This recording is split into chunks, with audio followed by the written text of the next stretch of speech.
So today we're going to take a walk around some of the churches of the City of London, the wonderful churches of the City of London. And really this is a walk around medieval London.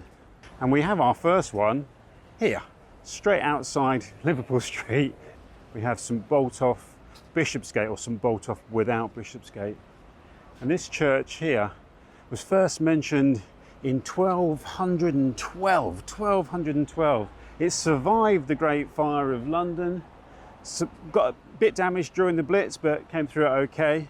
Was damaged again by an IRA bomb in 1993, and it's still standing proud today.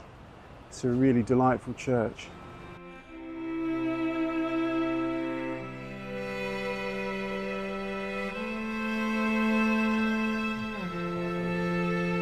St Botolph has got this lovely little church hall out the back, which would be easy to miss, framed by the great towers of the City of London. This is one of the real treats of today's walk.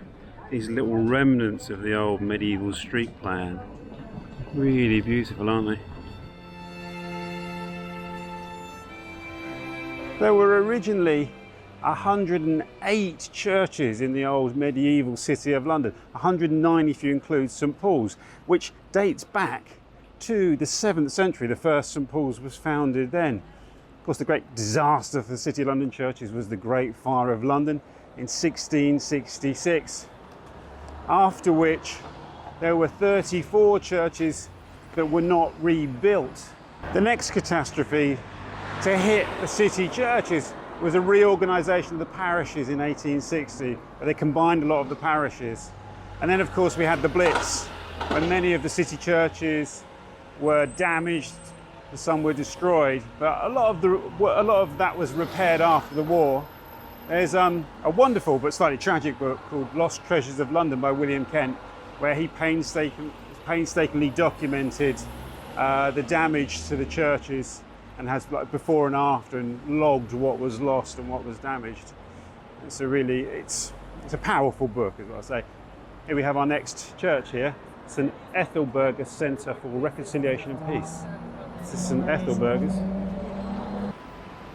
Today, just 39 of the city churches remain, and there's this Lost London Churches project, which aims to highlight the churches that have been lost, the remains that are still there from the churches that were damaged. You can go around and you can collect these cards from the churches. They sell them in little packs of 5.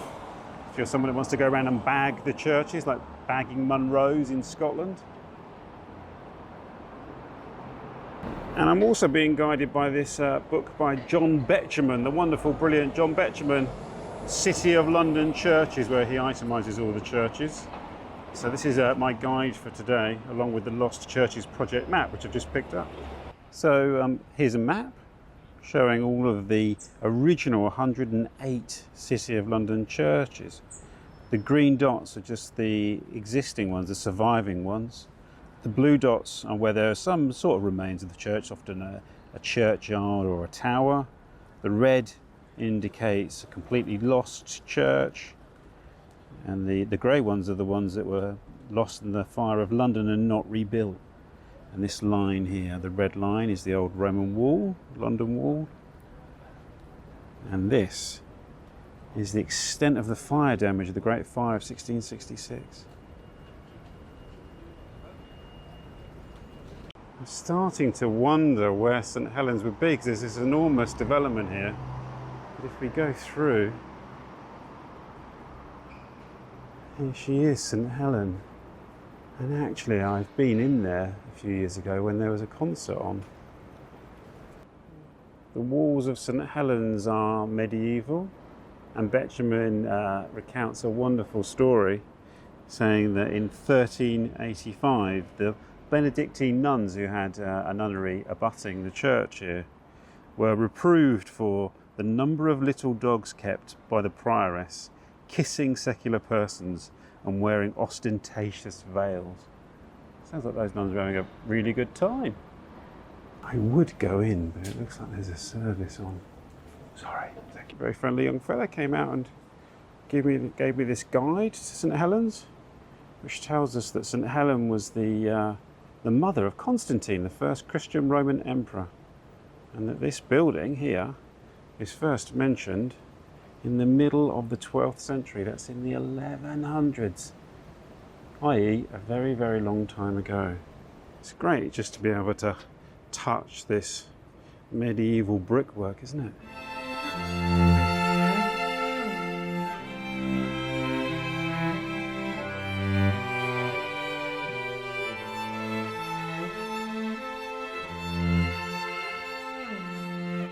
And here we have the Gherkin. Does anyone actually remember its original name? Its real name is something like 30 St Mary Axe, which is where we are now. And just down the street there, we have our next church, St Andrew Undershaft.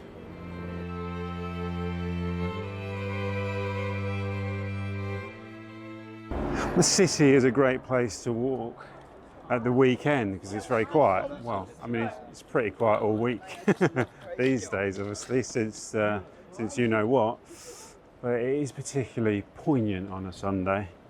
And the churches offer some of the rare bits of life on a Sunday, because many of them have services, some of them have concerts, and they really, I don't know, they really shine like little beacons amongst these great towers of glass and steel and other materials. I don't know what they are, but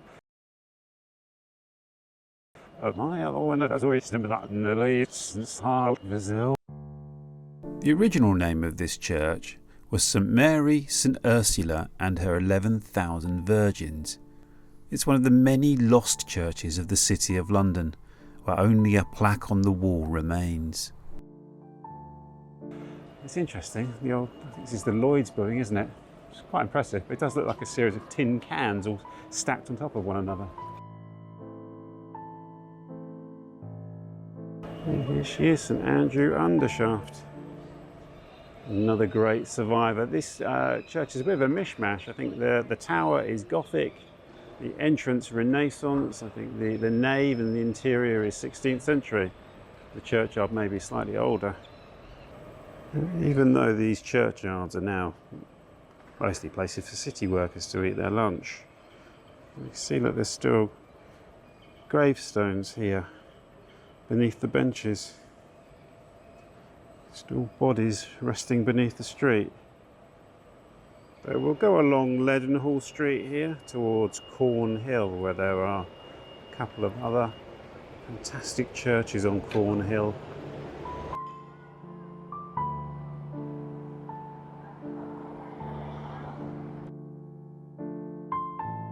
The medieval city of London would have been very different to the city we see today. I know that sounds obvious because of all the new building, but remember it was where the population of London lived, within the city walls, and due to the density of the churches and all the timber framed housing, the sound on a Sunday would have been the sound of the church bells. It probably also would have been throughout the week. Everyone would have been within the sound of the bells of at least one of the churches, if not more than one of the churches. It would have been quite an experience.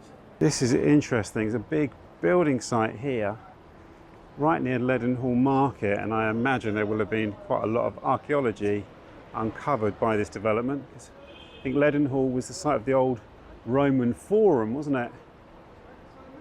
I think we have to take a detour through Leadenhall Market, don't we? It's such a majestic building. There's been a market on this site since the 1300s, making it one of the oldest markets in London. And this building here, this market building with the ceiling, dates from the late 19th century.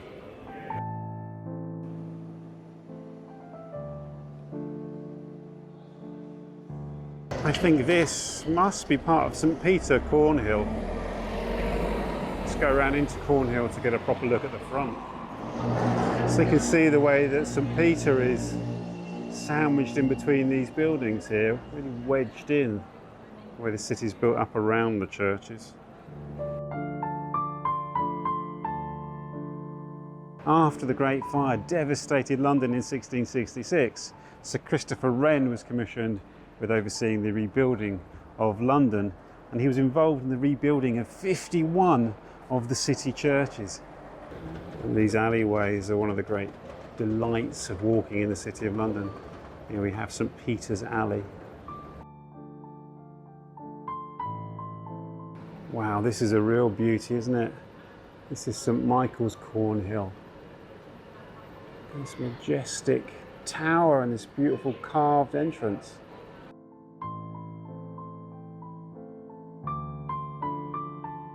This must be one of the most dramatic doorways we've seen so far, isn't it? This is a Wren church. This doorway is by St Gilbert Scott.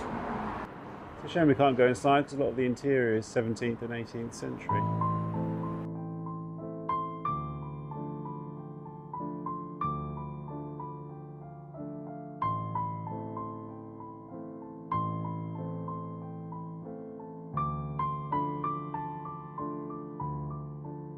This is Ball Court down here.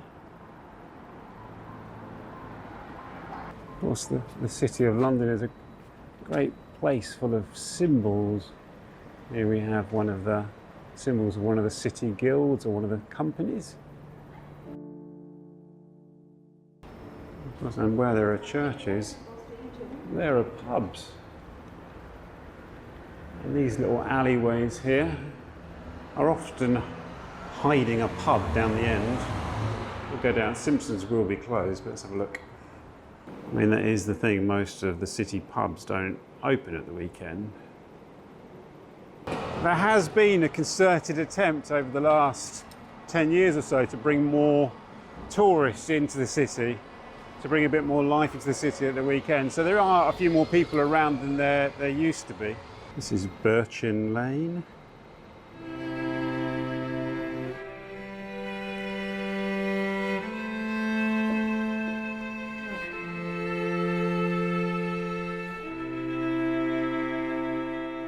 Cowper's Court. This is Bengal Court.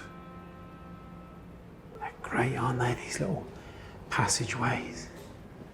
You really get a sense of old London when you walk around here. Now, this building here is seriously old. Look at the warped wall. And I have a feeling that this might be the site of the original London Coffee House. I could be wrong. This is called St George the Vulture. I think something like that. The George and Vulture. There you go. George and Vulture, established in 1600. I'm not 100% sure it is the original London Coffee House, because I'm pretty sure that has a sign on it, but you can see, it's still a very old establishment. We've come out into another court here. That was St Michael's Alley. And this is Castle Court. It's like a little labyrinth, you can get lost. We're back around the back of St Michael's. Isn't it fantastic? The medieval London guilds, the City of London guilds, still exist. In fact, I've heard some of them claim that they would have been in existence as far back as in Roman London, maybe not constituted in the same way, but there would have been guilds of watermen, there would have been guilds of coopers, any of those trades that were very important to the functioning of a city. People had to make barrels, people had to cross the river. There would have been organisations around that. So some claim to even be as old as the old Roman city, and perhaps even older, which is an interesting idea. And the guilds are still attached to their original parishes, even if sometimes the churches don't exist, the parishes still do exist. The parish boundaries are still here in the city. So after going through that vortex of courts, that little labyrinth of alleyways, we've inadvertently come out to our next church, which I hope is St Edmund King and Martyr on Lombard Street. St Edmund is the fabled, legendary king of East Anglia who was martyred by the evil Danes in the 9th century. If you've watched The Last Kingdom, you've seen that in episode 1 where they filled him full of arrows. I was in Southwold a few weeks ago, and their parish church is the parish church of St Edmund. St Edmund actually used to be the patron saint of England, and he would be a really good candidate to be restored as a patron saint of England, because St George is the patron saint for a lot of countries. Yeah. This is St Edmund, and it sounds like there's a really, really loud service in there. Lots of singing. Wow, look at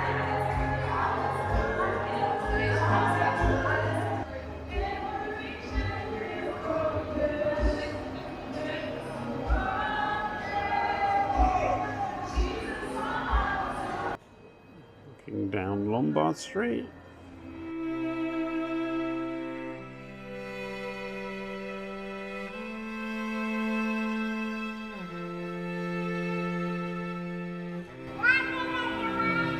This is Clement's Lane.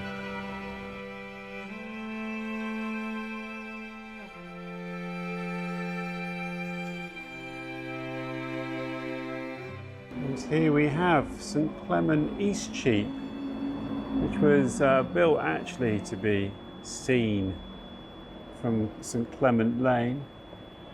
And it's another Wren church. You can kind of tell the Wren church, it's kind of a very distinctive shape of window. And we're in Candlewick Ward here. What a delightful name. Where do you live? I live in Candlewick Ward. John Betjeman says that the churchyard down here is a real oasis down St Clement Court. There's a terrible high-pitched whine, which I hope you aren't hearing on the audio. Don't know where it's coming from. Oh, that's a shame. The churchyard is closed. You can see how there's a little hidden oasis in there. So St Clement was the first bishop of Rome, holding office from 88 AD to 99 AD. Can that be right? Would there have been a bishop of Rome so soon after the supposed death of Christ? Interesting, isn't it, if it was? When you read on Wikipedia that not much is known about his life, hardly surprising given that it was 2,000 years ago.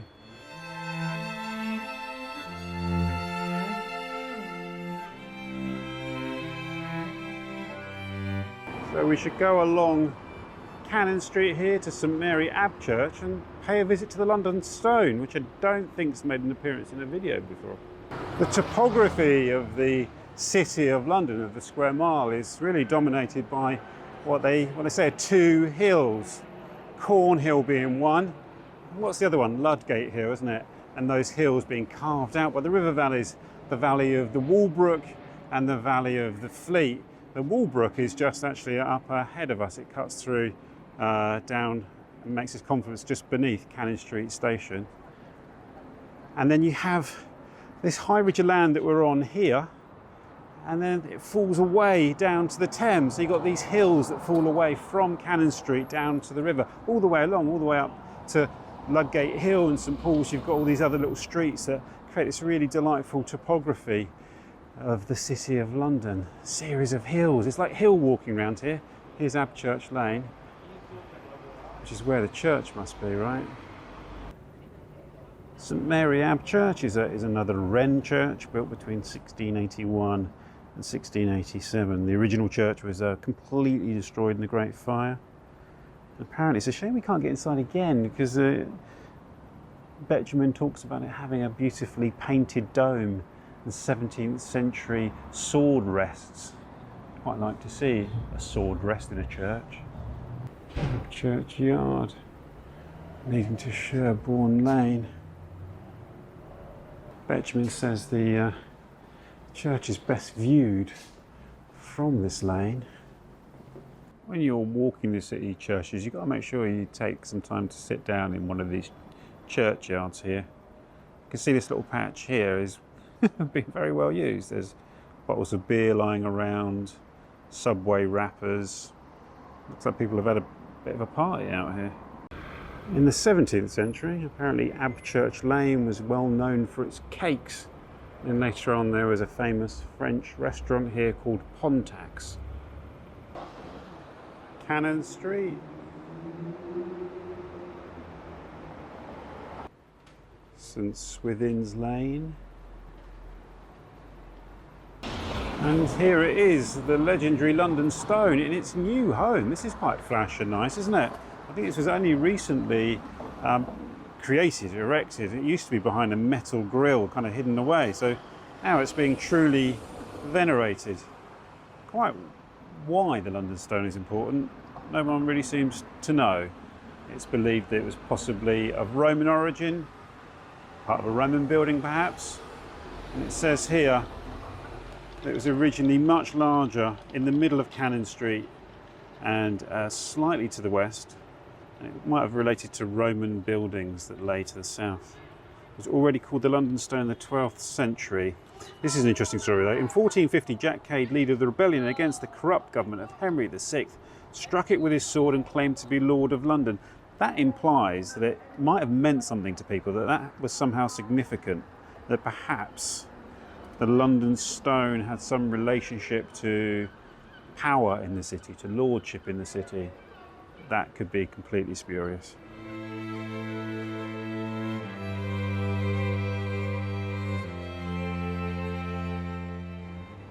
So here we have the Walbrook, one of the lost rivers of London, running beneath the streets here, down past the Roman Mithraeum, the Temple of Mithras, but there's also a church on Walbrook we should have a look at. And I've made a video of my walk along the Walbrook, which I shall link to below. St Stephen Walbrook here was designed by Wren, and the dome there was done before St Paul's. So whether this was a practice run for the creation of the majestic dome of St Paul's, I don't know, but it's a really beautiful structure, isn't it?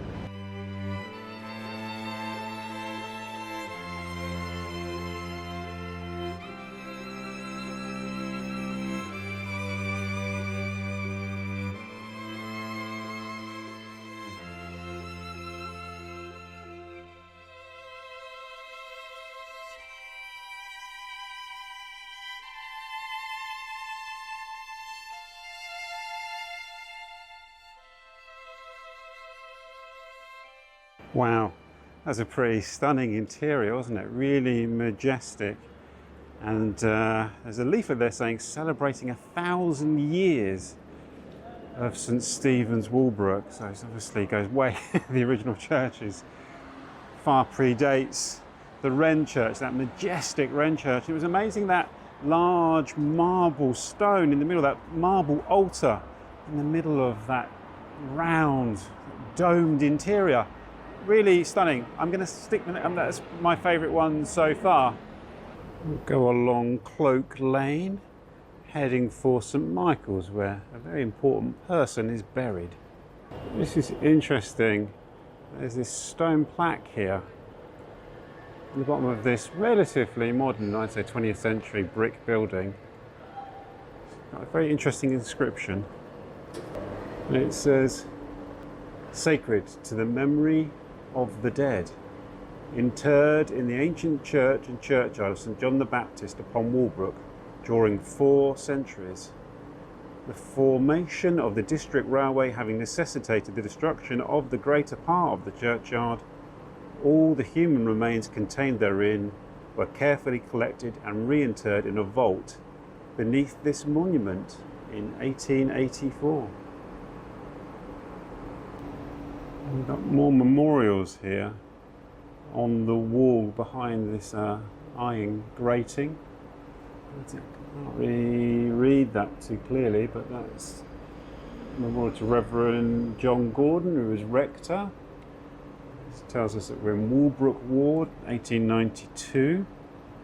And then further down, we've got a memorial stone there to John Wilkinson, died in 1806, aged 15 years, and Uriah Wilkinson died in 1806, aged 45 years perhaps.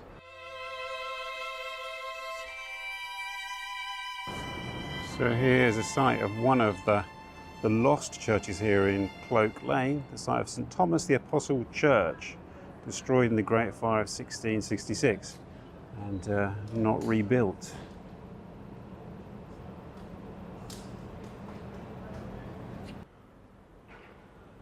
And this is College Hill. And you can see St Michael Paternoster Royal at the end of the street there. So this is the site of the second Turner's Hall between 1736 and 1766. And this was the site of the Duke of Buckingham's house here. There's a courtyard.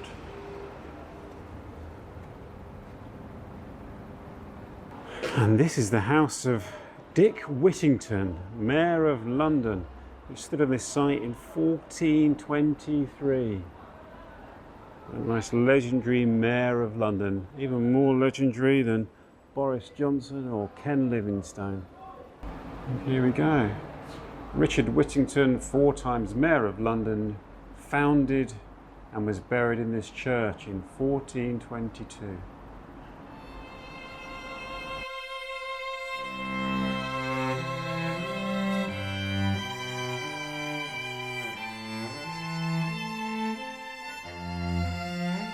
Well, I think the church founded by Dick Whittington, legendary Lord Mayor of London, is the perfect place to end this walk around some of the churches of the City of London.